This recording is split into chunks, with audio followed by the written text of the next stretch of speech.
Month starting அந்த first டேன்றது ரொம்ப ரொம்ப ஸ்பெஷல் எல்லாருக்குமே. ஏன்னா ஒவ்வொரு மாதமும் நம்ம ஒவ்வொரு பிளான்ஸ் வச்சுருப்போம் நம்ம லைஃப்பில்.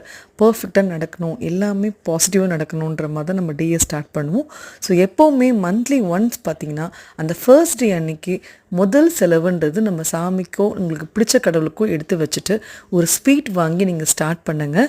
அந்த மந்த் முழுக்க நடக்கிற செலவுகள் எல்லாமே சுப செலவுகளாக நம்மளுக்கு இருக்கிறத நீங்கள் பார்க்க முடியும். இது என்னோடய லைஃப்பில் ப்ராக்டிக்கலாக நான் பண்ணிகிட்ருக்கேன், அதை உங்கள்கிட்ட ஷேர் பண்ணிக்கிறேன். ஸோ ஒவ்வொரு மந்த்தும் பார்த்திங்கன்னா நம்ம ஷாப்பிங்கெல்லாம் ஃபஸ்ட்டு முக்கியமாக இந்த ஸ்வீட்டு, அப்புறம் பார்த்திங்கன்னா சர்க்கரையோ ஏதாவது ஒரு வகையில் வாங்கிப்பேன். உப்பு, தேவையான பொருட்கள், மகாலட்சுமிக்கான பொருட்கள் வாங்கி வச்சுட்டு நம்ம பட்ஜெட் போடுற வேலை முதல்ல பண்ணிவிடுவேன். ஏன்னா நம்ம ஒரு நோட் எடுத்து எழுதி பண்ணாதான் அந்த மந்த் ஃபுல்லாக நம்ம எவ்வளோ சேவ் பண்ணுறோம், எவ்வளோ செலவு பண்ணுறோன்னு தெரியும். பட்ஜெட் போடும்போது சேவிங்க்குன்ட்டு 20% எடுத்து வச்சுட்ட பிறகு நீங்கள் பட்ஜெட் போட்டு பாருங்கள். லைஃப்பில் நிறைய சேவிங் பண்ணுறதை நீங்கள் கான்சன்ட்ரேட் பண்ணுவீங்க செலவு பண்ணுறதை விட.